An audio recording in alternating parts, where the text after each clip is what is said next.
ও মা এটা আবার কেডা? এটা কি শয়তান সাধারণ? হ্যালো এভরিওয়ান, আজকে বলো কর্তব্য স্বাগতম। আজকে আমরা রানাক্সি বন্ধুদের সাথে ভিডিও করবে জন্য চারদিকে পরিবেশটা অনেক সুন্দর লাগবে।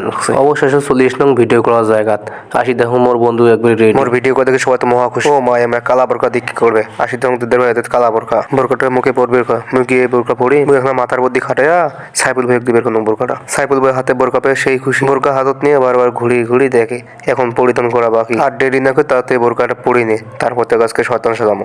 তার ফাঁকে একটা ছবি নেবো বন্ধুদের সাথে। এর বলে বোরকা দেখা শেষ না, খালি ঘুরি ঘুরি দেখে ঘুরি ঘুরি দেখে। অবশেষে বোরকা পরা শেষ, এখন শুধু মেকআপ করা বাকি। বোরকাটা পরে সাইফুল সেই সুন্দর লাগবে না, ওই সুরিয়ের মতো লাগবে না। পরে বুঝতে পারছি আমি ভিডিও করবে না, তখন তাকে রেখে ক্যামেরা দিয়ে এখন মেকআপ করে দেবে আমার দিদার ভাই। দিদার ভাই তো মেকআপ নিয়ে রেডি। এমন করে মেকআপ করে ভিডিওটা শেষ পর্যন্ত দেখলে বুঝতে হবে। তার আগত মোর পরিচয়টা জানো, মোর নাম মোহাম্মদ ইউসুফ আলী, মোর বাড়ি হচ্ছে রংপুর লালমনিরহাট। মুই নতুন ব্লগ শুরু করছো, সবাই একটু সাপোর্ট করবেন, সবাই একটু ভালোবাসা দিবেন। সবাই ভালোবাসা দিলে মুই ভিডিও বানার উৎসাহ আর তোমার গুলোর জন্য নতুন নতুন ভিডিও তৈরি করিম। হালকা পাতলা মেকআপ করে সাইফুল ভাই এখন ফ্যাশন শো করবেন। আবার শুরু হয়ে গেল মেকআপ করা। ও মা বড়ু ফোন দিয়ে আবার কি করে? বোরকা পরার পর সেই সুন্দর লাগবে না, এটা কোসি একটা মেয়ের মতো লাগবে না। স্যাংরা মাসে এত যে মেকআপ করে সেটা তো বুঝুন না। ও মা এটা আবার কেডা? এটা কি শয়তান সাধারণ নাকি?